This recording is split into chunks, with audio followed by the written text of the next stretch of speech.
Dangerfield.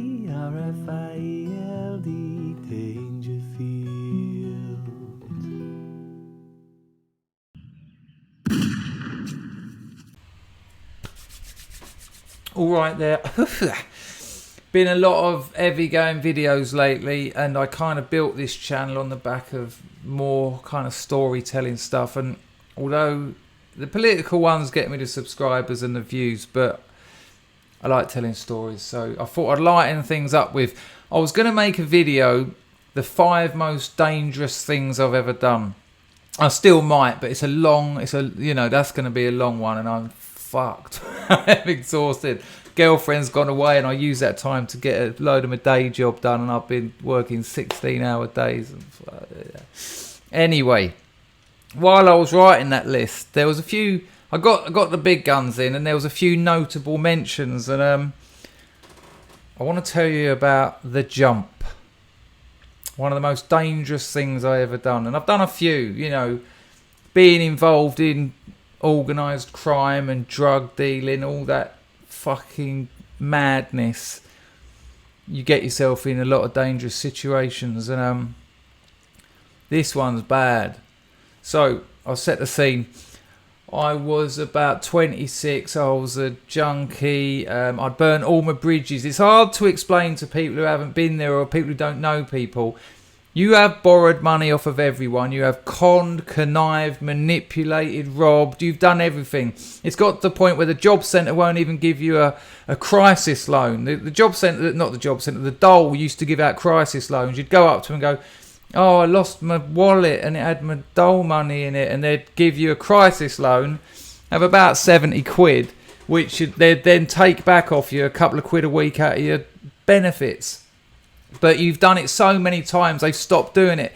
Then they give you like Sainsbury's vouchers, Asda vouchers, and then of course you just sell them to housewives. You wait outside Asda like a shivering, rattling wreck of a junkie, offering some housewife 80 quid's worth of Sainsbury's vouchers for 50 quid. So it gets to the point where they're just like, nah. And your house has got nothing. You've sold everything. You've got a little black and white television, a kettle, one bowl, a spoon. Yeah, a spoon. It gets used for everything. I mean everything. Cooking up, eating Weetabix, and assisting your constipation. Lovely times. Oh, I recommend it. Excuse me. Sorry, I've had the aircon on. Now I've turned it off to make... Oh, interesting. Anyway. So it was one of these days. And every day you got to find 20 quid. Every single day. There is no film about addiction that will get this across. Simply because a film is only a couple of hours long. It's the relentless every day. Every day you wake up, first thing on your mind, got to get 20 quid, I'm going to get sick. And the clock's ticking, because the sicker you get, the less able you're going to be to get the 20 quid. How are you going to get it? Who are you going to rob today? What are you going to, And it only takes a year for you to have broken every friendship to pieces, burnt all bridges. So I'm just wandering around, hanging around the train station, waiting for other junkies to see if anyone's got any ideas. All of a sudden, this bloke comes up to me. Narb. And he's gone, you scoring, bruv? And I was like, well, I want to. I ain't got a pot to piss in. He said, right, let's go and rob some booze. Now, I'm not a very good shoplifter. I've never actually successfully achieved it. I've been lookout a few times. I remember when I was living in Torquay, there was this bloke, Steve, nasty piece of work he was. And he asked me if I'd be lookout for him while we went robbing. And we went into, I don't know what it was, like a co-op or something. And he's gone, you keep an eye out. And as I'm keeping an eye, I've looked round. He said he's going to nick some batteries, because you can always sell batteries. And I've looked round, and he's lifted the whole shelf, like the whole stand. It was like a stand of batteries. Hundreds of Duracell batteries. The whole thing. And he's walked past me with this whole stand, thousands of pounds worth of batteries. And he's walked past me, and of course, he's in a dream. He's a smackhead. He's 2 foot away from reality. There's a frosted glass thing between us that he thinks exists for everyone. And he's just walked past me with it, gone, no one's looking right. And the audacious nature of it, the blatancy of it, he just walked out with it. Just done it. Job done. Went and sold them. You know what he also done? He used to go to Woolworths and nick the books out of Woolworths and sell them to the second-hand bookshop next door. And I'd go with him most days, be lookout, which was basically me just standing there thinking, hurry up, I feel terrible. But the second-hand bookshop window, they obviously had all their best books in the window. They're all their brand new ones that were robbed from the Woolworths next door. It was amazing. All the ones we nicked would end up in the window. Anyway, I digress. Because when you're doing this bullshit daily for 20 odd years, there's plenty of these stories, but few of them lack a moment. Few of them lack a reason to be told. Oh, but the jump does. So he said, go on, we're going to rob some vodka, because you used to be able to steal bottles of booze, vodka, whiskey and that, and just go and sell it to pubs. You'd walk in, hello mate, and they'd give you like £5 for a bottle of Jim Beam or something. That's why all the booze in English supermarkets now has got security tags on it, but we used to get magnets to get shot of them. Because it gets robbed, and the bar's so absolutely bent, they don't give a shit. They're not like, oh, where did you get this? They're just like, yeah, hurry up, go on, fuck off. You're bringing the place down. So we jumped on the train and gone to the next town, which is where everyone scored. Grotty little place, Abbey Wood. One of the estates there was used in the filming of A Clockwork Orange. This awful, brutalist, modernist architecture, sort of like concrete honeycombs. I advise you to have a look on Thamesmead, that area. Have a look on Google. Type in Abbey Wood modernist estate. It's hell. Where they filmed Clockwork Orange. Why wouldn't it be hell? And so we've gone over there and we've gone into this, I can't remember what it was, Sainsbury's, Asda, something. You keep a lookout, yeah? And I'm just sort of thinking, this is not a bad job, really. I'm not really taking much risks here, and should get a bag of gear out of it. And I'm sort of standing at the end of the aisle, and of course I'm not really doing my job. This is not a military operation. I'm starting to feel a bit sick. I'm sweating like a pig. There's water running out my nose, my eyes, and the next thing I know, he's just running past me. I can hear the bottles of booze that he's stuffed down his trousers, probably about 4, clanking like a good one as he's sprinting. And I look down and there's about 5 guards sprinting about 10 metres away. So I'm like, shit. So I've started running, and junkie running, it's kind of slow motion because you're very tired. Tired. You're dying. And I see him get stuck. And you know what? It was a real twist of fate, because it was a revolving door with like split into quarters. And if he had timed it right, not only would he have got out, but it would have stopped them from getting him, and he had a bit of time. But it had just come round. So as he got in, 3 of them had piled in behind him. And I heard glass smash, and it wasn't the windows. And these bottles are down his pants, remember? Anyway, so I'm still going, and I notice I've got 3 of them on chase. There's 3 of these big strapping security guards on chase. And I'm now running across the car park, and they're 10, 15 metres behind me. And what worried me was they hated us. We as a junkie community, not me as an individual, would rob them blind. You know, there was so many security there, and they must have lost thousands daily, because it was the supermarket in fucking Abbey Wood. And I'm zooming across this car park, and I'm thinking, my worry is, because now they're outside the shop, they might just kick the shit out of me. They might just think, look, if they get me up an alley or something, why are they going to just, cuff me? Oh, can you come back here, Sonny Jim? Oh. No, they might just think, you horrible junkie shit.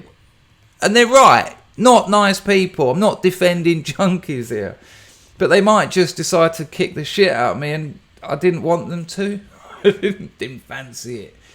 You get beaten up a lot as a junkie. You're so low down the pecking order of people in life that people like.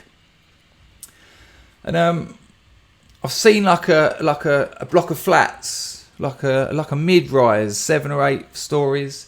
And I've just banged the door open. I've run in and now I'm going round the stairwell, second floor, and I can't hear them.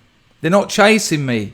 I don't want to stay in the stairwell because people might come out. And again, I'm sweating like a pig. I'm all, and I don't want someone to come out, some old lady, and see me. And also I could get caught there. So I think just keep going up. It made sense to go up. So I keep going up and up and up and up and up and up. And then I get to the top and there's one of those push like fire exit things, and I get out and I'm on the roof, and it's weird, it's all like very quiet up there, not much going on. All I can hear is the gravel as I'm treading, and I'm just taking a bit of time, let my heart sort of calm down. And of course, the first thing I'm thinking is, you still got to score. That was your chance. You had a thief, and now you haven't. And then I hear footsteps. Sounds like 3 men coming up the stairwell. And I'm like, shit. And I look around, and all there is on the roof is this little raised bit with the door I've just come out of, and just the edge of the building, and it's only like a little tilt at the edge, there's no wall, it's just sort of like a little slight tilted bit, and I'm thinking shit, and they're getting nearer and nearer, and I've done nothing, I've made no decision, and then I'm just thinking, well, you're either going to have to face them and fight them, and come on, nah, probably break my hand into a million pieces if I hit her with it. I'm in trouble. And then even if they don't kick the shit out of me, they take me back to the shop. I might end up in court and all that rigmarole. And the last thing you need as a junkie is all that stuff, because you forget. You don't end up in court. They put you out on police bail or court bail. You don't turn up and it escalates. Before you know it, you're doing fucking 6 weeks bird, and it's just all no. So I'm thinking, what can I do? And I notice there's another building just there. I've got to jump off of this one to get on the other one. So I sort of scamper over to the edge and I see the gap. And the other building's almost level. It's almost level. I'll be honest with you, I can't remember if it was a bit... It was almost level, I couldn't really tell. It was not ridiculously lower, not higher. And I remember thinking, can you make that jump? And I measured it out earlier here. I viewed it and I stepped it, got the old iPhone measurement out. It was about 9 foot. I'm about 8 floors up.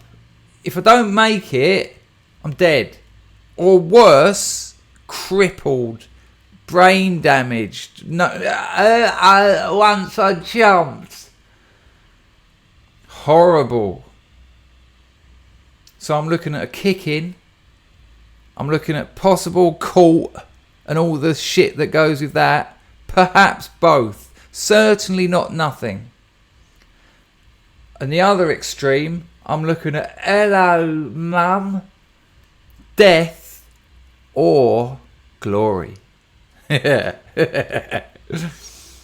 Now, that I am speaking to you today, you can kind of guess what happened.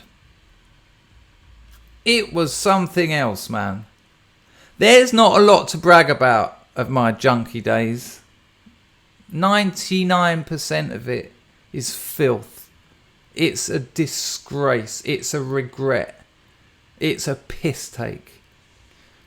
But things like the jump will stay in my mind as at once ridiculous, at once almost poetic.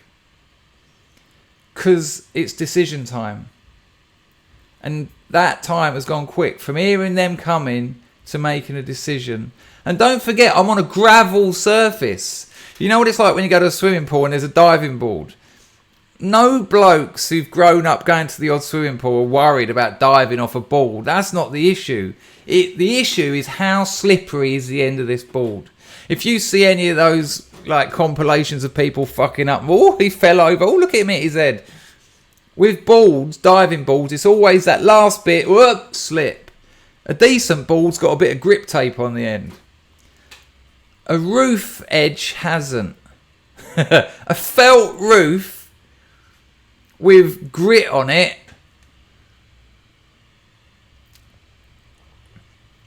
If I make that run and then I decide I bottle it, I'm just... and I'm in trouble. At what point do I launch? How much grip? Etc, etc. And then they smash out of that door and I go for it.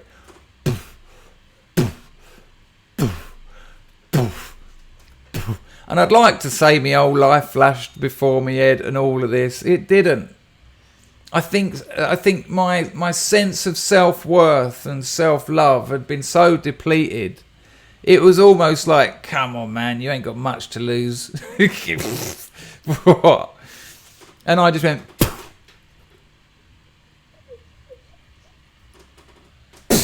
onto the other side. Landed. Went flying. It wasn't like a... ding. No, I fucking...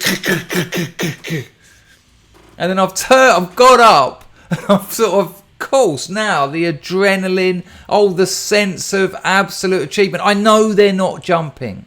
100% they are not going to do that jump. And now I'm literally a matter of meters away from them going, hey, come on. Have you got it in you? Have you got it in you? Can you do it? Can you beat the junkie?